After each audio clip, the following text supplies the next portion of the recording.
আজকে আমরা ওজেনেসিস পড়বো। তো ওজেনেসিস যেহেতু পড়বো, ওজেনেসিস সম্পর্কে প্রথমে একটু কথা বলে না নিলেই নয়। এটা হচ্ছে একটা এমব্রায়োলজির টপিক, এবং এমব্রায়োলজি থেকে মোটামুটি আমরা একটু দূরে যেতে থাকি।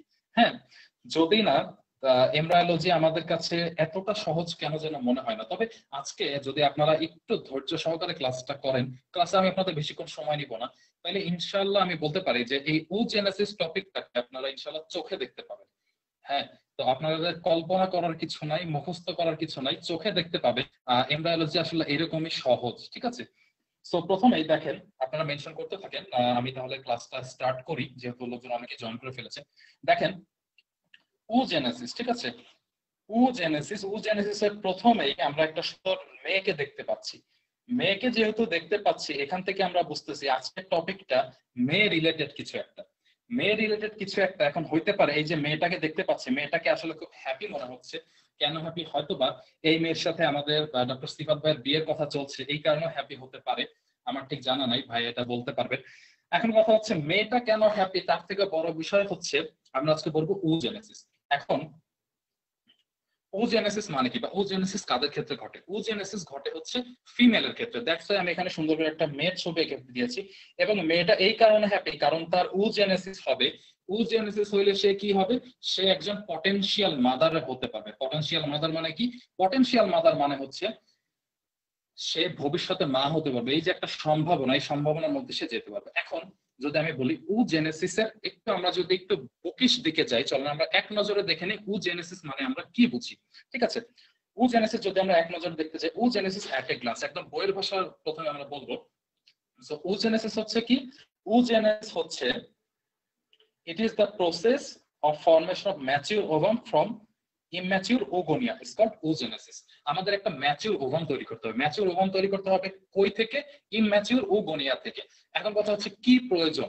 আপনারা যখন ভাইবার বোর্ডে যাবেন, তখন প্রথমে বলতে হবে যে, আপনাকে জিজ্ঞাসা করবে যে এই যে ওজেনেসিস বা স্পারমাটোজেনেসিস বা গ্যামেটোজেনেসিস, এই জিনিসগুলোর আসলে প্রয়োজনীয়তা কি?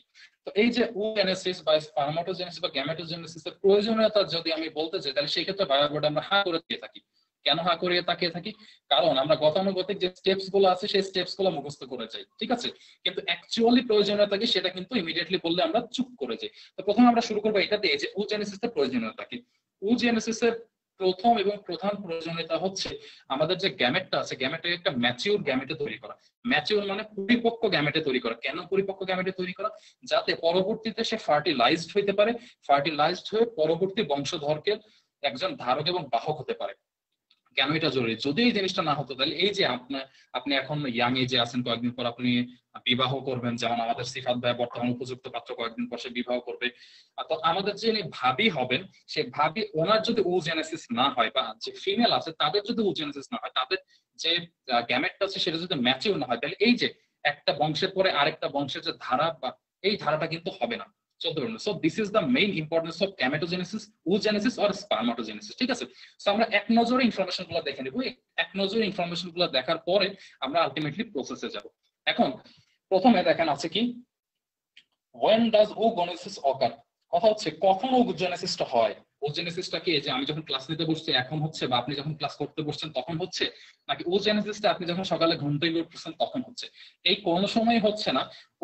ওজেনেসিসটা হচ্ছে আসলে দুইটা পর্যায়ে, ঠিক আছে? ওজেনেসিসটা দুইটা পর্যায়ে আমাদের হয়ে থাকে। প্রথম পর্যায়ে যেটা, সেটা কখন হয়? সেটা হয় আমাদের বিফোর বার্থ। মানে হচ্ছে একজন ফিমেল বা একজন মেয়ে জন্মগ্রহণ করার পূর্বে তার ওজেনেসিস এর প্রসিডিউরটা সম্পূর্ণ শুরু হয়ে যায়, দুঃখিত, সম্পূর্ণ শুরু হয়ে যায়, ঠিক আছে? এবং সেই মেয়ে যখন পিউবার্টিতে যাচ্ছে, পিউবার্টি ফিমেলে কত 10, 11 আর 12 ইয়ার্স, যখন পিউবার্টিতে যাচ্ছে সে, তখন গিয়ে এই প্রসেসটা সম্পন্ন হয়। তাহলে দেখেন কত লেন্দি একটা প্রসেসের মাধ্যমে একজন ফিমেলের ডেভেলপমেন্ট শুরু হয়। এখন একজন ফিমেল লেন্দি প্রসেস শুরু হয়, তাহলে ফিমেলের একটা কথা বুঝতে আপনার সময় লাগবে না, এটা কি হইতে পারে? এটা তো কখনো হইতে পারে না, তাই না? দেবতারাও নারীদের মন বুঝতে পারেনি, সেখানে আমি আপনি কে বলেন? তো ব্যাপারটা হচ্ছে ওজেনেসিস তাহলে শুরু হচ্ছে কোথায়? আমাদের ইন্ট্রা ইউটেরিয়ান লাইফে, এবং এটা সম্পন্ন হচ্ছে ইন্ট্রা ইউটেরিয়ান লাইফের পরবর্তীতে, যখন আমরা পিউবার্টিতে, মানে মেয়েরা পিউবার্টিতে চলে যাচ্ছে, তখন আমাদের ওজেনেসিসটা কমপ্লিট হয়ে যাচ্ছে। এখন site, what is the site of our oogenesis? ওজেনেসিসটা কোথায় হচ্ছে? ওজেনেসিসটা কোথায়? ওজেনেসিস কি আমার হাতে হচ্ছে, নাকি আমার চোখে হচ্ছে, নাকি আমার পেনের ডগায় হচ্ছে? ওজেনেসিস হচ্ছে ফিমেলের যে ওভারি আছে, সেই ওভারির কর্টেক্সে। আমাদেরকে কিন্তু এই জিনিসটা খুবই সুন্দর করে মনে রাখতে হবে যে ওভারির কর্টেক্সে আমাদের ওজেনেসিসটা হচ্ছে। এটা কিন্তু টিচাররা খুবই শুনতে চায়। এটা যদি আপনারা না বলতে পারেন তাহলে কিন্তু ভাইভাতে একদম ফেল হয়ে যাবে। ফাইন, এখন আসি আমাদের প্রসেস কি আছে। ওজেনেসিসের প্রসেস আছে দুইটা, একটা প্রসেস হচ্ছে ম্যাচুরেশন এবং সেকেন্ড প্রসেস হচ্ছে ডিভিশন। এবং ম্যাচুরেশন যে প্রসেসটা আছে, ম্যাচুরেশন প্রসেসটা আবার আমরা দুই ভাগে ডিভাইড করতে পারি। একটা ম্যাচুরেশনকে আমরা বলি হচ্ছে প্রি ন্যাটাল ম্যাচুরেশন, এবং আরেকটা যে ম্যাচুরেশন আছে সেটাকে আমরা বলি হচ্ছে পোস্ট ন্যাটাল ম্যাচুরেশন। এখন না, what is prenatal and what is postnatal? Prenatal মানে কি, পোস্ট ন্যাটাল মানে দিয়ে দিলাম, কমেন্ট করে আমাকে বলুন প্রি ন্যাটাল মানে কি, পোস্ট ন্যাটাল মানে কি। ঠিক আছে, আমরা এখন নেক্সট এর দিকে যাই। সৌন্দর্য বর্ধনের জন্য আমি এখানে যদিও একটা ছবি দিয়ে রেখেছি, আপনারা ছবিটা দেখে একটু সৌন্দর্য মণ্ডিত হতে পারেন, কিন্তু এই ছবি দেখে আমি আসলে কিছুই পড়াবো না, এটা হচ্ছে আসল কথা। আমরা এখন চলে যাবো নেক্সটে।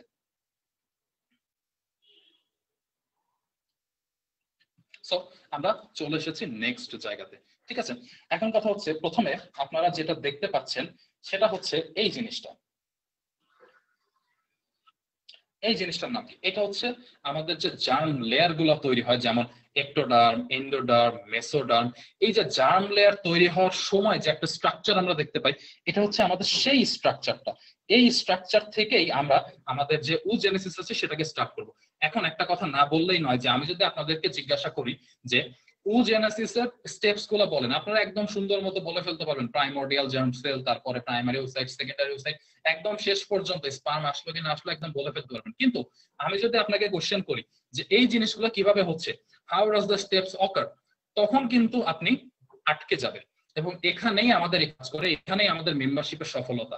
আমরা শুধুমাত্র কি কি এর অ্যান্সারটা সেখানে, কি এর অ্যান্সার তো বইটাই লেখা আছে, আমরা কেন এবং কিভাবে, ওয়াই অ্যান্ড হাউ, এই অ্যান্সারটাও আমরা আমাদের যে মেম্বারসটা আছে তাদের মধ্যে দিয়ে দিই। এবং oogenesis, what is oogenesis, এটা তো আপনি বই থেকেই জানতে পারতেছেন, but how does oogenesis occurs, how does the steps occurs, এই জিনিসগুলো কিভাবে হচ্ছে সেই জিনিসটা আমরা আজকে এখানে দেখানোর চেষ্টা করব। সো আমরা ছিলাম হচ্ছে এই জায়গাতে, যেখানে কি ছিল, যেখানে আমাদের জার্ম লেয়ার গুলো তৈরি হচ্ছিল, জার্ম লেয়ার গুলো তৈরি হচ্ছিল at the third week of development. So third week of ডেভেলপমেন্টে যখন আমরা ছিলাম, তখন আমাদের কি হয়, আমাদের যে প্রাইমর্ডিয়াল জার্ম সেল আছে, প্রাইমর্ডিয়াল জার্ম সেল মানে হচ্ছে the beginning of sex cell, the beginning of sex cell, আমি আবারো বলি, প্রাইমোর্ডিয়াল জার্ম সেল মানে হচ্ছে এই যে আমাদের জার্ম সেল তৈরি হবে, যেমন আমাদের ফিমেলের ক্ষেত্রে ওভাম তৈরি হবে এবং আমাদের মেলের ক্ষেত্রে স্পারমাটোজোয়া তৈরি হবে। এই ওভাম এবং স্পারমাটোজোয়ার একদম আদি অবস্থা, সবচেয়ে প্রথম অবস্থাটার নাম হচ্ছে প্রাইমোর্ডিয়াল জার্ম সেল। ঠিক আছে, সো আমরা প্রাইমোর্ডিয়াল জার্ম সেল যেটা আছে, সেই প্রাইমোর্ডিয়াল জার্ম সেল কি করে, primordial germ cell proliferate and migrate by mitosis towards the developing gonad of the female। ব্যাপারটা হচ্ছে দেখেন, প্রথমে আমাদের যে প্রাইমোর্ডিয়াল জার্ম সেল থাকে, প্রাইমোর্ডিয়াল জার্ম সেল প্রথমে আমাদের এই জায়গাতে থাকে, এখান থেকে সে আস্তে আস্তে সামনের দিকে আগাতে থাকে, এখানে যায় এখানে যায় এখানে যায়, এবং সে যখন সামনের দিকে আগাতে থাকে তখন তার কি ঘটনা ঘটে, তখন তার মাইটোসিস হতে থাকে, মাইটোসিস সেল ডিভিশন হতে থাকে। মাইটোসিস সেল ডিভিশনের কারণে একে সে সংখ্যায় কিন্তু বাড়তে থাকে, সংখ্যায় বাড়তে থাকে মানে তার সাইজটা আস্তে আস্তে বড় হতে থাকছে। এবং একই সাথে সে কি হয়, আমরা যখন আস্তে আস্তে বড় হই তখন আমরা primary school, high school, college, medical college বা ইউনিভার্সিটিতে যেতে থাকি। ঠিক তেমন তাইলে আমাদের যে প্রাইমোর্ডিয়াল জার্ম সেল আছে সে কেন থেমে থাকবে? ফিমেলে সে কি করে, সে যখন আস্তে আস্তে বড় হচ্ছে মাইটোটিক ডিভিশনের মাধ্যমে, সে একে তো বড় হচ্ছে এবং সে মাইগ্রেট হইতে থাকে, সামনের দিকে মাইগ্রেট হতে থাকে। কোথায় মাইগ্রেট হতে থাকে? সে আস্তে আস্তে ফিমেল ওভারির দিকে যেতে থাকে। কেন ফিমেল ওভারিতে গিয়ে তার কি লাভ হবে? সেখানে কি ফিমেল ওভারিতে গিয়ে যে ব্যাপারটা হবে, ফিমেল ওভারিতে গিয়ে তার ওজেনেসিস ঘটাতে হবে, তাকে ম্যাচিউর হতে হবে, পরিপক্ক হতে হবে। ঠিক আছে, সো তার যাত্রা শুরু হয় কিভাবে? মাইটোটিক সেল ডিভিশনের মাধ্যমে। একে তো সে সেল সংখ্যায় বাড়ে এবং আস্তে আস্তে সে সামনের দিকে মাইগ্রেট করতে থাকে। This is how the first process of oogenesis starts. Fine, very good. এবার চলেন, এই যে সেলটা মাইগ্রেট করতে করতে এখানে চলে আসছে, এবং এখানে যেহেতু চলে আসছে আমরা মনে করি এটা হচ্ছে আমাদের ফিমেলের developing gonad. Developing gonad, gonad মানে কি? গোনাড মানে হচ্ছে আমাদের গ্যামেট তৈরি করে যে অর্গানস গুলা, যে অর্গানস গুলো আমাদের গ্যামেট তৈরি করে, ফিমেলের সেই অর্গানের নাম কি? ওভারি। সো আমি মনে করি যে আমাদের যে প্রাইমোর্ডিয়াল জার্ম সেল আছে, সেই প্রাইমোর্ডিয়াল জার্ম সেল এখান থেকে মাইগ্রেট করে চলে আসছে এই জায়গাতে, ডেভেলপিং গোনাডে চলে আসছে। এবং এই ডেভেলপিং গোনাড অর্থাৎ ওভারির সিনারিওটা আমি যদি একটু আপনাদেরকে বড় করে দেখাতে চাই, আমি এখানে একটা মাইক্রোস্কোপ লাগিয়েছি, ইলেকট্রন মাইক্রোস্কোপ। ইলেকট্রন মাইক্রোস্কোপ লাগিয়ে আমি আপনাদেরকে একটু বড় করে দেখাবো actually what is happening here. দেখেন, আমি যখন মাইক্রোস্কোপ লাগিয়ে ফেললাম তখন আমাদের যে এই জিনিসটা ছিল primordial germ sell, primordial germ sell এরকমই আছে। এখন এখান থেকে প্রাইমোর্ডিয়াল জার্ম সেল কি করতেছে? প্রাইমর্ডিয়াল জার্ম সেল করতেছে কি, প্রথমে সে মাইটোটিক ডিভিশন স্টার্ট করতেছে, এবং প্রাইমর্ডিয়াল জার্ম সেল, একটা primordial germ sell mitotic division start করার মাধ্যমে সে কি করতেছে, অনেকগুলা সেল ফরমেশন করতেছে। এবং যখন প্রাইমর্ডিয়াল জার্ম সেল মাইটোটিক ডিভিশনের মাধ্যমে অনেকগুলা সেল ফরমেশন করতেছে, এই স্টেজটার নাম আমরা দেই হচ্ছে উগোনিয়াম। ঠিক আছে, উগোনিয়া বা উগোনিয়াম। দেখেন এখানে আমরা অলরেডি আপনাদেরকে 4টা সেল দেখিয়েছি। ঠিক আছে, এখানে আমরা আপনাদেরকে 4টা সেল দেখিয়েছি, এই 4টা উগোনিয়াম ফর্ম করতেছে। এটা আসলে কিন্তু 4টা না, আরো অনেকগুলো, জাস্ট দেখিয়েছি আপনাদেরকে 4টা। সো প্রাইমর্ডিয়াল জার্ম সেল যখন মাইটোটিক ডিভিশনের মাধ্যমে এর নেক্সট স্টেজে যায় অনেকগুলো সেল তৈরি করে, সেই সেলের নাম আমরা দিচ্ছি হচ্ছে উগোনিয়াম। ঠিক আছে, আচ্ছা ভেরি গুড, উগোনিয়া পর্যন্ত আমরা পেয়ে গেলাম। এবারে উগোনিয়া কি করে? উগোনিয়া কি বসে থাকবে? না, উগোনিয়া কি করে? উগোনিয়া তার সাইজকে ইনক্রিজ করা স্টার্ট করে। লাইক হ্যাঁ, আমি একটু হব না, আমি কি সবসময় ছোট হয়ে থাকবো? তা তো না। সো উগোনিয়া কি করে? উগোনিয়া তার পরবর্তী স্টেজে একে তো নিজেরা সাইজ বড় করতে থাকে এবং সে আবার মাইটোটিক ডিভিশনের মাধ্যমে যেতে শুরু করে, কিন্তু এই যে সে সাইজ বড় করে আবার মাইটোটিক ডিভিশনে যাচ্ছে, এখানে কি মাইটোটিক ডিভিশনের কারণে সংখ্যা বাড়ার কথা, কিন্তু সংখ্যা বাড়ে না। কেন সংখ্যা বাড়ে না? সংখ্যা না বাড়ার কারণ হচ্ছে যখন উগোনিয়াম থেকে আবার মাইটোটিক ডিভিশনের মাধ্যমে সে নেক্সট স্টেজে যাবে, এই মধ্যবর্তী সময় কিছু সেল নিজে নিজে ডিজেনারেট হয়, মানে নষ্ট হয়ে যায়। সো যে সেলগুলো আমাদের নষ্ট হয়ে যাচ্ছে, ওই সেলগুলোকে আমরা বলি হচ্ছে ACRETIC, অ্যাক্রেটিক সেল। আপনারা ল্যাংম্যানের ল্যাংম্যানের ডান পেজের লাস্টের দিকে এই ওয়ার্ডটা পাবেন, অ্যাক্রেটিক। ঠিক আছে, এবং পরবর্তী কয়েকটা পেজে অ্যাক্রেটিক ওয়ার্ডটা আপনারা পেয়ে থাকবেন। অ্যাক্রেটিক মানে কি? অ্যাক্রেটিক মানে হচ্ছে নষ্ট হয়ে যাওয়া, মানে ইন্টারনাল এনভায়রনমেন্টের চাপ সহ্য করতে না পেরে সে আস্তে আস্তে নষ্ট হয়ে যায়। সো যে কারণে দেখা যায় যতগুলো উগোনিয়া থেকে নেক্সট স্টেজে সেল বাড়ার কথা ছিল ততগুলো না বেড়ে বরং সেল কমতে শুরু করে, কারণ মোস্ট অফ দ্য সেল এই স্টেজে অ্যাক্রেটিক হয়ে যায়, নষ্ট হয়ে যায়। ওকে ফাইন, নষ্ট হলে আমার কোনো ব্যাপার না। এবং যে সেলগুলা বেঁচে থাকে তার মধ্যে একটা সেল আমি যদি আপনাদেরকে দেখাই, যেখানে আমি দেখাচ্ছি যে সেলগুলা বেঁচে ছিল সেই সেলের মধ্যে আমি এখানে একটা সেলকে দেখিয়েছি, এবং এই সেলের নাম তখন এই স্টেজে আমরা বলি হচ্ছে প্রাইমারি ওসাইট। আমরা কিন্তু দেখলাম কি, প্রাইমারি ওসাইট আমরা অলরেডি পেয়ে গেলাম। সো লেট মি রিপিট, এই পর্যন্ত আমরা আরেকটু রিপিট করি। প্রথমে প্রাইমোরিয়াল জার্ম সেল ছিল, প্রাইমোরিয়াল জার্ম সেল মাইটোটিক ডিভিশনের মাধ্যমে একটু বড় হলো, বড় হয়ে সেল ডিভাইড হয়ে কয়েকটা সেল তৈরি হলো এবং তার নাম দিলাম আমরা উগোনিয়াম। উগোনিয়াম যখন উগোনিয়ামের যে সেলগুলো ছিল সেগুলো অ্যাক্রেটিক হয়ে গেল, অর্থাৎ ডিজেনারেট হয়ে গেল। ডিজেনারেট হওয়ার পরে তারা কি করলো? তারা যে সেল রিমেইনিং সেল থাকলো সেই রিমেইনিং সেলের নাম হচ্ছে প্রাইমারি ওসাইট। ওকে ফাইন, এইবার এই প্রাইমারি ওসাইট কি করবে? এই প্রাইমারি ওসাইটের চারিদিকে আমাদের যে ওভারি আছে, ওভারির ওয়াল থেকে কিছু সেল সিক্রেট হবে, epithelial cell, flat epithelial cell. দেখেন এপিথেলিয়াল সেলগুলোকে আমি দেখিয়েছি, এই যে এইভাবে যে সেলগুলো আছে, এই সেলগুলো হচ্ছে ফ্ল্যাট এপিথেলিয়াল সেল। সো যখন আমাদের primary oocyte plus flat epithelial cell,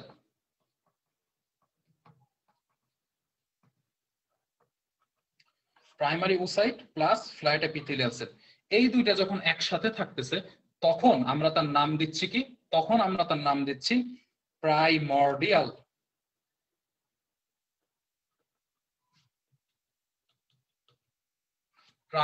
follicle. এখানে আপনারা একটু প্যাচায় ফেলবেন, আমি আপনাকে বলি যে আমরা কিন্তু প্রথমে ছিলাম primordial germ cell. Primordial germ cell এবং প্রাইমর্ডিয়াল ফলিকল তারা কিন্তু এক না।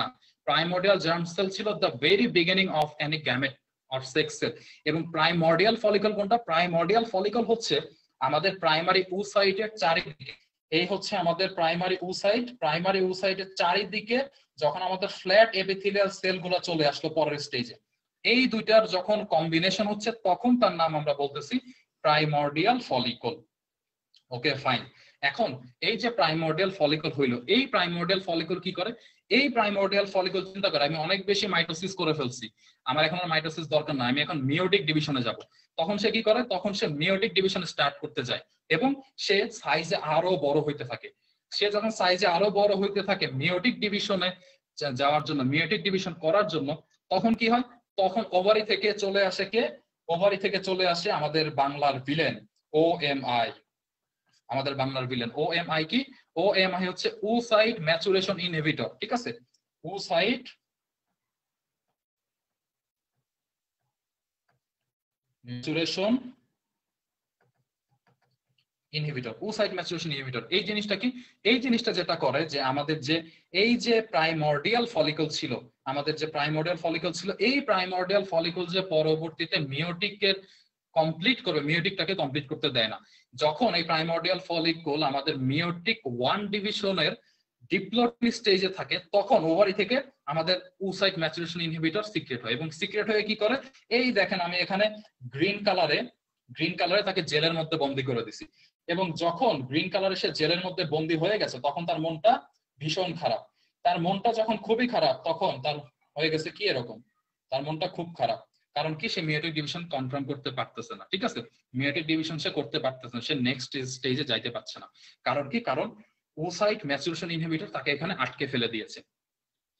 এই যে পর্যন্ত হইলো আমাদের, এই পর্যন্ত আমাদের যে টোটাল ঘটনাটা ঘটলো, এই পর্যন্ত আমাদের ঘটনাকে আমরা বলবো হচ্ছে প্রিন্যাটাল ম্যাচুরেশন। ঠিক আছে, এখন কথা হচ্ছে, আমি আপনাদেরকে কোশ্চেন করেছিলাম প্রিন্যাটাল এবং পোস্টন্যাটাল লাইফ সম্পর্কে, আমি অ্যান্সারটা এখনো পাইনি, আমি আশা করছি আপনারা আমাকে অ্যান্সার দিবেন। সো প্রিন্যাটাল ম্যাচুরেশনের ঘটনা যদি আমি আপনাদেরকে আবার একটু রিপিট করি, তাইলে যদি আমরা রিপিট করি তাহলে কি দাঁড়াচ্ছে, প্রাইমোর্ডিয়াল জার্ম সেল থাকে, প্রাইমোর্ডিয়াল জার্ম সেল প্রথমে মাইটোটিক ডিভিশন হয়, প্রাইমোর্ডিয়াল জার্ম সেল প্রথমে মাইটোটিক ডিভিশন হয় এবং সে সামনের দিকে আগাতে থাকে, আগাতে সে কোথায় যায়, ডেভেলপিং গোনাড অর্থাৎ ওভারিতে যায়।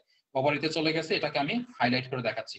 হাইলাইট করে যখন দেখাচ্ছি, তখন কি প্রাইমোর্ডিয়াল জার্ম সেল মাইটোটিক ডিভিশনের মাধ্যমে ফর্ম করতেছে কি উগোনিয়া। উগোনিয়াতে যে সেলগুলো হচ্ছে, উগোনিয়ার সেলগুলো আস্তে আস্তে ডিজেনারেট হয়ে যাচ্ছে, অনেকগুলো সেল ডিজেনারেট হয়ে যাচ্ছে। সেই সেলগুলোর নাম আমরা দিয়েছি অ্যাক্রেটিক, মানে যেগুলো নষ্ট হয়ে যাচ্ছে। অ্যাক্রেটিক সেলগুলো থেকে যে সেলটা বেঁচে ফিরতেছে অর্থাৎ রেমন্যান্ট সেল এবং সাইজে বড় হচ্ছে, ওই সেলটাকে আমি বলতেছি প্রাইমারি oocyte। প্রাইমারি oocyte তখন কি করতেছে, সে নিজে আরো ম্যাচিউর হচ্ছে, সে আরো বড় হচ্ছে, কিসের জন্য, মিওটিক ডিভিশন করার জন্য। এবং তার চারপাশে কি হচ্ছে, ওভারি থেকে সিক্রেট হচ্ছে এপিথেলিয়াল সেল, যেগুলো হচ্ছে flat epithelial cell, flat epithelial cell এবং প্রাইমারি oocyte, এই দুইটা মিলে আমার যেটা ফর্মেশন হচ্ছে এই স্টেজে, সেটার নাম আমরা দিচ্ছি হচ্ছে প্রাইমোর্ডিয়াল ফলিকল। কিন্তু প্রাইমোর্ডিয়াল ফলিকল মিওটিক ডিভিশন 1 স্টার্ট করলেও ফিনিশ করতে পারে না, ডিপ্লোটিন স্টেজে গিয়ে কি করে, সে আটকে যায়। কেন আটকে যায়, কারণ ওভারি থেকে OMI, oocyte maturation inhibitor secret হয়। সো সেখানে সে অ্যারেস্টেড হয়ে গেল, সে জেলখানায় বন্দী হয়ে গেল। ঠিক আছে, জেলখানায় যখন সে বন্দী হয়ে গেল, এই পর্যন্ত আমাদের প্রিন্যাটাল লাইফের ব্যাপার স্যাপার শেষ। ওকে, প্রিন্যাটাল লাইফ কি, প্রিন্যাটাল লাইফ মানে হচ্ছে আমাদের জন্মের পূর্ব মুহূর্ত পর্যন্ত, ঠিক আছে, কনসেপশন থেকে স্টার্ট করে জন্মের পূর্ব মুহূর্ত পর্যন্ত যে টাইম পিরিয়ডটা, এটা হচ্ছে prenatal life. So prenatal life পর্যন্ত আমাদের যে ম্যাচুরেশনের ব্যাপারটা ছিল, ঘটনা ছিল, সেটা এখানে শেষ। ঠিক আছে, আমি হামিম আপুকে দেখতে পাচ্ছি, হ্যাঁ আমরা সবাই জানি হামিম আপুর সব লেখাপড়া শেষ। ঠিক আছে, সো আমরা প্রিন্যাটাল শেষ, এবারে যাবো আমরা পোস্টন্যাটাল। পোস্টন্যাটাল মানে কি, মানে হচ্ছে বেবি গার্ল জন্ম হয়ে গেছে। সো চলেন আমরা নেক্সটে যাই, পোস্টন্যাটাল লাইফে দেখা যাক কি হচ্ছে পোস্টন্যাটাল লাইফে। দেখেন, পোস্টন্যাটাল লাইফে আমাদের কি ছিল, পোস্টন্যাটাল লাইফে এই যে আমাদের মন খারাপ করেছিল, প্রাইমোর্ডিয়াল ফলিকল মন খারাপ করেছিল। কেন প্রাইমোর্ডিয়াল ফলিকল মন খারাপ করেছিল, কারণ তাকে ওএমআই আটকে ফেলেছে, ওএমআই তাকে ডিভিশন হতে দিচ্ছে না, ওএমআই তাকে ডিভিশন হতে দিচ্ছে না, এই কারণে তার মন খারাপ ছিল। কিন্তু যখন সে পোস্টন্যাটাল লাইফে চলে আসলো, মানে তার জন্ম হয়ে গেছে এবং সে এখন কোথায় যাবে, সে এখন পিউবার্টিতে যাচ্ছে, অর্থাৎ বয়স 10 থেকে 13 বছর, মেয়েটার বয়স 10 থেকে 13 বছর হয়ে গেছে। তখন কি হবে, তখন তার মেনস্ট্রুয়েশন শুরু হবে, ওভুলেশন শুরু হবে, তাই না? এবং মেনস্ট্রুয়েশন ওভুলেশন যখন শুরু হবে, তখন ফিমেলের একটা হরমোন সিক্রেট হয়। হরমোনের নাম কি, হরমোনের নাম হচ্ছে FSH, মানে হচ্ছে ফলিকল স্টিমুলেটিং হরমোন। এই ফলিকল স্টিমুলেটিং হরমোন তখন কি করবে, যখন মেয়েটা পিউবার্টিতে চলে গেল, ওইদিকে আমাদের প্রাইমোর্ডিয়াল ফলিকল জেলখানায় বন্দি আছে। এখন এই জেলখানায় বন্দি থাকা অবস্থাতে মেয়েটা চলে গেল কোথায়, মেয়েটা চলে গেল পিউবার্টিতে। তখন তার বডি থেকে সিক্রেট হইলো কি, ফলিকল স্টিমুলেটিং হরমোন, কারণ তার এখন পিউবার্টি, ওভুলেশন, মেনস্ট্রুয়েশন হতে হবে। এই ফলিকল স্টিমুলেটিং হরমোন তখন কি করবে, ফলিকল স্টিমুলেটিং হরমোন এসে এই যে চারপাশে যে ফলিকুলার সেল ছিল, ফ্ল্যাট এপিথেলিয়াল সেল ছিল, সেই সেলকে স্টিমুলাস দিবে, সেই সেলকে টোকা দিবে যে এই তুমি ঘুম থেকে উঠো, আমি চলে আসছি, তোমার জানের জান, প্রাণের প্রাণ, প্রিয় সাথী। ঠিক আছে, সো এই ফলিকুলার স্টিমুলেটিং হরমোন যখন প্রাইমোর্ডিয়াল ফলিকুলার ওই ফলিকুলার সেলগুলাকে স্টিমুলাস দিবে, যখন স্টিমুলাস দিবে, তখন সে যে জেলখানায় ছিল, জেলখানার সমস্ত দ্বার কপাট ভেঙে যাবে। জেলখানার দ্বার কপাট যখন ভেঙে যাবে, তখন সে আর আটকে নাই। সে যখন আটকে নাই, তখন সে খুবই খুশি যে আমি আর আটকে নাই, ফলিকল স্টিমুলেটিং হরমোন এসে আমার জেলখানাটাকে ভেঙে দিছে, আমি এখন নেক্সট আগাইতে পারবো, নেক্সটে আমার যে ডিভিশন আছে সেটাকে করতে পারবো। তখন নেক্সট স্টেজে সে যাইতে থাকে এবং ডিপ্লটিন স্টেজে সে যে আটকে ছিল, ডিপ্লটিন স্টেজ থেকে সে নেক্সট স্টেজ গুলো ফর্মেশন করতে থাকে, অর্থাৎ মিওটিক ওয়ান সেল ডিভিশন কমপ্লিট হওয়ার প্রসিডিউর চলতে থাকে। এর মাঝখানে কি কি ঘটনা ঘটে? এর মাঝখানে যে ঘটনা ঘটে সেটা হচ্ছে আমাদের প্রাইমারি ওসাইট, এই যে এখানে আমাদের এটা হচ্ছে প্রাইমারি ওসাইট আর এটা হচ্ছে আমাদের flat epithelial cell. Flat epithelial সেলের উপরে এই এখানে দেখেন ফিরোজা কালার আমি কিছু জিনিসপত্র দিয়ে রাখছি, এগুলা কি? এগুলো হচ্ছে গ্র্যানুলোসা সেল। অর্থাৎ আমাদের যে ফ্ল্যাট এপিথেলিয়াল সেল থাকে সেই ফ্ল্যাট এপিথেলিয়াল সেলের উপর দিকে কিছু গ্র্যানুলোসা সেল অ্যাপিয়ার করতে থাকে, গ্র্যানুলোসা সেল অ্যাপিয়ার করতে থাকে। এবং এই গ্র্যানুলোসা সেল যখন পরবর্তীতে আরো যায় তখন গ্র্যানুলোসা সেলের পরিমাণ আরো বেশি হয়ে যায় এবং মেনশন ওয়ার্ডে নোট ওয়ার্ডে ঘটনা এখানে যেটা ঘটে, তখন আমাদের এখানে কি ছিল? এখানে ছিল হচ্ছে ফ্ল্যাট এপিথেলিয়াল সেল, কিন্তু এর পরের স্টেজে এপিথেলিয়াল সেল গুলা ফ্ল্যাট থেকে হয়ে যায় কলামনার। অর্থাৎ তারা ছিল হচ্ছে কিরকম? তারা ছিল এইরকম, কিন্তু এর পরের স্টেজে তারা হয়ে যায় এরকম, তারা কলামনার হয়ে যায় এবং তারা সংখ্যা ইনক্রিজ করতে থাকে। আমি আবার রিপিট করি, প্রাইমর্ডিয়াল ফলিকল ছিল পোস্টনাটাল লাইফে, যখন মেয়েটা পুইবার্টিতে গেল ফলিকল স্টিমুলেটিং হরমোন আসলো, ফলিকল স্টিমুলেটিং হরমোন এসে আমাদের যে ফলিকল ছিল, যে ফ্ল্যাট এপিথেলিয়াল সেলগুলো ছিল, সেই সেলগুলোকে টোকা দিল, স্টিমুলেট করলো। সেলগুলোকে স্টিমুলেট করার কারণে সেলগুলো অ্যাক্টিভ হয়ে গেল, আমার যে কারা লৌহ কপাট ছিল সেটা ভেঙে গেল। ভেঙে যাওয়ার কারণে সেই সেলটা কি করলো? মিওটিকের যে বাকি ডিভিশন গুলো ছিল সেগুলোর দিকে প্রসিড করতে থাকলো। এবং ইতিমধ্যে চারিদিকে কি হলো? চারিদিকে ওভারি থেকে আমাদের গ্র্যানুলোসা সেল অ্যাপিয়ার করা শুরু করলো। এবং এর পরের স্টেজে, অর্থাৎ এই স্টেজে গিয়ে আমাদের যে ফ্ল্যাট এপিথেলিয়াল সেল গুলো ছিল সেই ফ্ল্যাট এপিথেলিয়াল সেল ফ্ল্যাট থেকে কলামনার হয়ে গেল। এবং এই যে কলামনার এপিথেলিয়াল সেল মাঝখানে আছে হচ্ছে কে? আমাদের প্রাইমারি ওসাইট। এই টোটাল জিনিসটাকে আমি এই পর্যায়ে একসাথে বলি হচ্ছে প্রাইমারি ফলিকল। ঠিক আছে, এটার নাম হচ্ছে প্রাইমারি ফলিকল। এবং এই প্রাইমারি ফলিকলের চারদিকে তখন গ্র্যানুলোসা সেলগুলো আরো বেশি পরিমাণে বাড়তে থাকে। কেন বাড়তে থাকে নেক্সটে গিয়ে আমরা দেখি। সো যখন আমার প্রাইমারি ফলিকল হয়ে গেল তখন ব্যাপারটা কি হচ্ছে? তখন আমাদের যে এই কিউবয়েডাল সেলগুলো ছিল, এই কিউবয়েডাল সেলগুলো একটা প্রোটিন রিলিজ করে, ভেতরের দিকে একটা প্রোটিন রিলিজ করে। ঠিক আছে, দেখেন আমি একটু এখানে এঁকে দেখাই। যে মনে করেন এই ছিল হচ্ছে আমার সেলগুলো, ঠিক আছে, এগুলো ছিল আমাদের হচ্ছে এপিথেলিয়াল সেলগুলো, ঠিক আছে। আর এই ছিল আমাদের কলামনার এপিথেলিয়াল সেল। এবং ভেতরে আছে কে? আমাদের ভেতরে আছে হচ্ছে আমাদের প্রাইমারি ওসাইট। এটা হচ্ছে আমাদের প্রাইমারি ওসাইট, প্রাইমারি ওসাইট। তখন যখন প্রাইমারি ফলিকল ফর্মেশন হয়ে গেল তখন কি হয়? তখন আমাদের যে কলামনার এপিথেলিয়াল সেলগুলো থাকে, কলামনার এপিথেলিয়াল সেলগুলো ভেতরের দিকে একটা প্রোটিন রিলিজ করতে থাকে। এবং আমাদের যে প্রাইমারি ওসাইট আছে সেই প্রাইমারি ওসাইট কি করে? সে বাইরের দিকে একটা প্রোটিন রিলিজ করতে থাকে। সো একজন ভেতরের দিকে প্রোটিন রিলিজ করতেছে আর একজন বাইরের দিকে প্রোটিন রিলিজ করতেছে। এর ফলে যেটা হয়, একটা প্রোটিনের কোট তৈরি হয়ে যায়, প্রোটিনের একটা লেয়ার তৈরি হয়ে যায়। দেখেন এইখানে আমি যে গ্রিন কালার দিয়ে একটা লেয়ার দেখিয়েছি, এই হচ্ছে সেই লেয়ার। এবং এই লেয়ারের নাম কি? এই লেয়ারের নাম হচ্ছে আপনাদের সেই পছন্দের টার্ম চলে আসছে, যেটার নাম হচ্ছে জোনা পেলুসিডা। জোনা পেলুসিডা। আমি আবার রিপিট করি, যখন আমাদের প্রাইমারি ফলিকল হয়ে গেল, প্রাইমারি ফলিকল হওয়ার পরে আমাদের যে কলামনার সেলগুলো ছিল, কলামনার সেলগুলা ভেতরের দিকে প্রোটিন রিলিজ করে, প্রোটিনের নাম হচ্ছে গ্লাইকোপ্রোটিন। এবং আমাদের যে প্রাইমারি ওসাইট আছে, প্রাইমারি ওসাইট বাইরের দিকে রিলিজ করে। সো যেটা দেখা যায়, প্রাইমারি ওসাইটের বাইরের দিকে একটা প্রোটিনের লেয়ার তৈরি হয়ে যায়। সেই লেয়ারের নাম কি? সেই লেয়ারের নাম হচ্ছে গ্লাইকোপ্রোটিন লেয়ার, এবং যেটাকে আমরা ভালোবেসে ডাকি জোনা পেলুসিডা। আমাদের জোনা পেলুসিডা ফর্মেশন হয়ে গেল। এবং এই একই সময়ে আমাদের যে কলামনার এপিথেলিয়াল সেল ছিল, কলামনার এপিথেলিয়াল সেলের মাঝখানে একটা ক্যাভিটি তৈরি হয়, ফ্লুইড ফিল্ড ক্যাভিটি। এবং এই যে ফ্লুইড ফিল্ড ক্যাভিটিটা আছে, এই ক্যাভিটির নাম আমরা দেই হচ্ছে কি? অ্যান্ট্রাম। অ্যান্ট্রাম।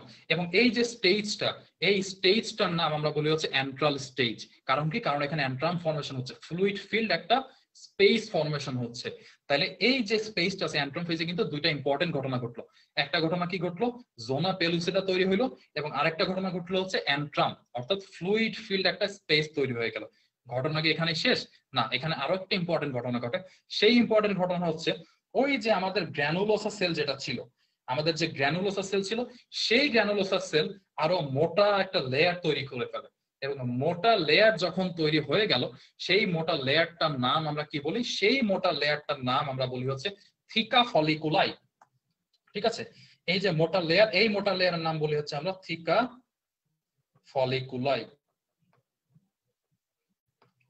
এবং এই যে এত শত ঘটনা ঘটতেছে, এত শত ঘটনা ঘটার পরে ফাইনালি আমার যে জিনিসটা দাঁড়াইলো, কি জিনিসটা দাঁড়াইছে হচ্ছে আমাদের এখানে আছে প্রাইমারি ওসাইট, বাইরে জোনা পেলোসিডা তৈরি হয়েছে, এখানে অ্যান্ট্রাম ফর্মেশন হয়েছে, এবং একদম বাইরে আমাদের থিকা ফলিকুলাই তৈরি হয়ে গেছে। এতগুলা ঘটনা সম্বলিত যে একটা জিনিস দাঁড়াইলো, সেই একটা জিনিসের নাম তখন আমরা বলি হচ্ছে সেকেন্ডারি ফলিকল। তাইলে প্রাইমারি ফলিকল থেকে সেকেন্ডারি ফলিকল আমাদের তৈরি হয়ে গেল। কিছু কিছু টেক্সট বুকে এরকম একটা কথা লেখা আছে যে যেহেতু প্রাইমারি ফলিকুলের পরবর্তী স্টেজে একটা ফ্লুইড ফিল্ড ক্যাভিটি তৈরি হয়, একটা মরফোলজিক্যাল চেঞ্জ হয়, এই কারণে আমরা প্রাইমারি ফলিকুলের পরবর্তী স্টেজে যে জিনিসটা তৈরি হয় তাকে বলি আমরা সেকেন্ডারি ফলিকল। ঠিক আছে, এখন এই প্রাইমারি ফলিকল থেকে সেকেন্ডারি ফলিকল যে তৈরি হইলে আমরা যে নাম রাখতেছি, এর মাঝখানে কিন্তু আমাদের কমপ্লিট হয়ে যায় একটা ডিভিশন। সেই ডিভিশনের নাম কি? সেই ডিভিশনের নাম হচ্ছে মিওটিক 1। মিওটিক 1 ডিভিশন, যেটা ডিপ্লোটিন স্টেজে থেমে গিয়েছিল, আমাদের প্রাইমারি ফলিকল থেকে পরবর্তী স্টেজে যাওয়ার মধ্য সময়ে কি হয়ে যায়, মিওটিক 1 সেল ডিভিশনটা কমপ্লিট হয়ে যায়। তাহলে এখানে আমরা কিন্তু একই সাথে দুইটা জিনিস পড়তেছি, একটা আমরা পোস্টনেটাল লাইফের ম্যাচুরেশন পড়তেছি এবং ডিভিশনও কিন্তু একটা পড়ে ফেললাম। ঠিক আছে, আচ্ছা ফাইন। এখন ব্যাপারটা হচ্ছে আমরা কিন্তু সেকেন্ডারি ফলিকল পেয়ে গেলাম। এখন এই সেকেন্ডারি ফলিকল যখন পরবর্তী স্টেজে যায়, অর্থাৎ এই সেকেন্ডারি ফলিকল যখন এই স্টেজে যায়, এই স্টেজে যাওয়ার পর সে কি হয়, সে আরো সাইজে বড় হয়। এই আরো যখন সাইজে বড় হয়, অর্থাৎ সে যখন আরো ম্যাচিউর হয়, তখন তার নাম আমরা রাখি হচ্ছে জিএফ। জিএফ তে গার্লফ্রেন্ডটা, জিএফ তে আমরা বলি হচ্ছে গ্রাফিয়ান ফলিকল।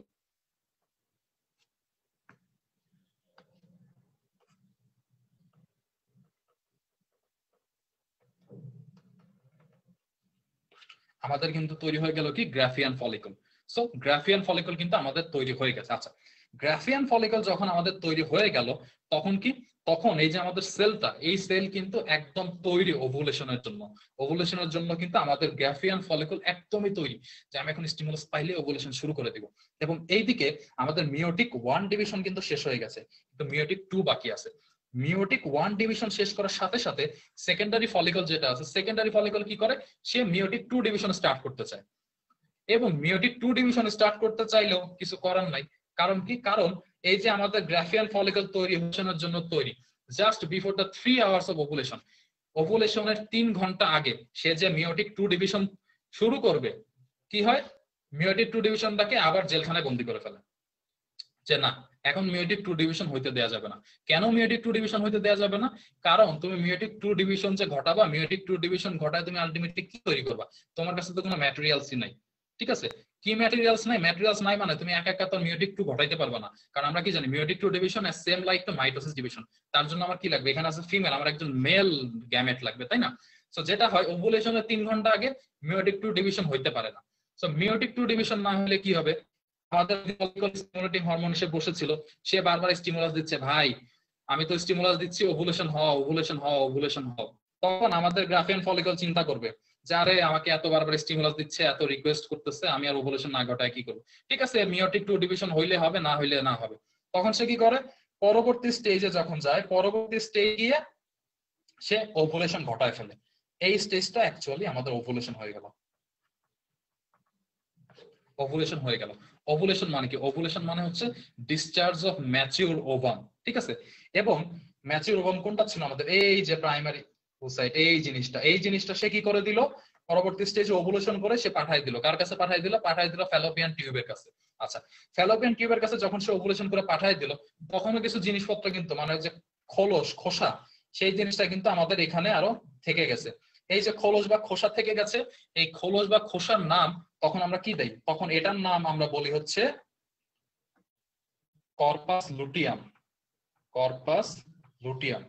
এই কর্পাস লুটিয়াম পরবর্তীতে কি করে, এই কর্পাস লুটিয়ামের পরবর্তীতে আমাদের হিউজ একটা হরমোনাল ব্যাপার স্যাপার আছে, ওইদিকে আমরা না গেলাম। আমরা যেখানে যাব, যে ওভাম রিলিজ হয়ে গেছে। ওভাম রিলিজ হওয়ার ফলে কি হয়েছে, ওভাম রিলিজ হওয়ার কারণে যে ফ্যালোপিয়ান টিউব আছে ওভারির ফ্যালোপিয়ান টিউব, সে ওভামটাকে রিসিভ করেছে।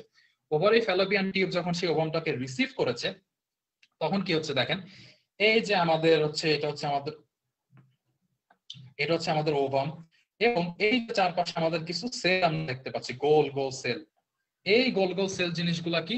এই গোল গোল সেল হচ্ছে ওই যে আমাদের জোনা পেলুসিডার যে একটা আবরণ ছিল, গ্লাইকোপ্রোটিনের আবরণ। গ্লাইকোপ্রোটিনের কিছু আবরণ তো এখানে তাকে কভার করে থাকে, আরো কিছু আবরণ কি হয়, স্ক্যাটার্ড হয়ে এরকম গোল গোল হয়ে যায়। এবং গোল গোল হওয়ার কারণে তাকে কিসের মতো দেখায়? ক্রাউনের মতো দেখায়, ক্রাউন, মুকুটের মতো, তাই না? তাকে যেহেতু ক্রাউনের মতো দেখায়, তো এই পর্যায়ে যখন আমাদের ওভুলেশন হয়ে গেল এবং ওভামটাকে আমাদের ফ্যালোপিয়ান টিউব ধরে ফেললো, ক্যাচ করে ফেললো, তখন এই পর্যায়ে আমি এই টোটাল জিনিসটার নাম দিব কি? এই টোটাল জিনিসটার নাম আমি দিব হচ্ছে করোনা রেডিয়াটা। করোনা রেডিয়াটা যেহেতু কি তাকে দেখতে ক্রাউনের মতো, অ্যাজ লাইক আমাদের যে করোনা ভাইরাস, এখন প্যান্ডেমিক চলতেছে, করোনা ভাইরাসটা দেখতে কিসের মতো? তার স্পাইক স্পাইক মিলায় তাকে ক্রাউনের মতো দেখতে মনে হয়। সো এইখানেও যখন আমাদের এই যে ওভামটার চারপাশে সেলগুলা মিলায় যখন তাকে ক্রাউনের মতো মনে হচ্ছে, তখন আমরা কি বলবো? তখন এটার নাম আমরা দিলাম করোনা রেডিয়াটা। আচ্ছা, আমি এখানে মুসা ভাইয়াকে দেখতে পাচ্ছি, আপুকে মেনশন করেছে, সৃষ্টি আপুর ফেভারিট ক্লাস। আচ্ছা ঠিক আছে, সৃষ্টি আপুকে আমি দেখতে পাচ্ছি না, যাই হোক। সো আমরা কোথায় পর্যন্ত চলে আসছি? করোনা রেডিয়াটা পর্যন্ত চলে আসছি। এইবার মনে করেন ব্যাপারটা হইলো কি, যে আমার তো ওজেনেসিস মোটামুটি আমি শেষ পর্যায়ে চলে আসছি। করোনা রেডিয়াটা পর্যন্ত যখন চলে আসলাম, এখানে আমাদের দুইটা ঘটনা ঘটে। দুইটা ঘটনা কি? একটা ঘটনা হচ্ছে মনে করেন সে একজন ম্যারিড ওম্যান। ম্যারিড ওম্যান যদি হয় তাহলে কি হবে? ম্যারিড ওম্যান এবং যদি সেক্সুয়ালি অ্যাক্টিভ হয়, সব ম্যারিড ওম্যান তো সবসময় সেক্সুয়ালি অ্যাক্টিভ না, বাট এই সময় সে যদি সেক্সুয়ালি অ্যাক্টিভ হয়, এবং এই যে আমাদের কি এটা স্পার্ম মহাশয় যদি এখানে আসে, স্পার্ম মহাশয় যদি এই দিক থেকে এখানে সাতটায় সাতটায় চলে আসে, তখন কি হবে? as soon as এই স্পার্ম আমাদের করোনা রেডিয়াটাকে টাচ করতেছে, করোনা রেডিয়া মানে আমাদের যে ওভামটা আছে তাকে টাচ করতেছে, এই সামান্য একটা স্টিমুলাসে কি করবে? এই সামান্য একটা স্টিমুলাসে ওভাম এতটাই অ্যাক্টিভ হয়ে যাবে যে সে বলবে যে চলে আসছে আমার প্রাণের সাথী, চলে আসছে আমাদের প্রাণের সাথে, চলে আসছে আমার প্রাণের সাথী, আমি এখন দ্রুত মিওটিক ডিভিশন 2 যেটা ছিল সেটা কমপ্লিট করে ফেলবো। এবং সে খুবই ফাস্ট মিওটিক ডিভিশন 2 কমপ্লিট করে ফার্টিলাইজেশন করে জাইগোট তৈরি করে ফেলে।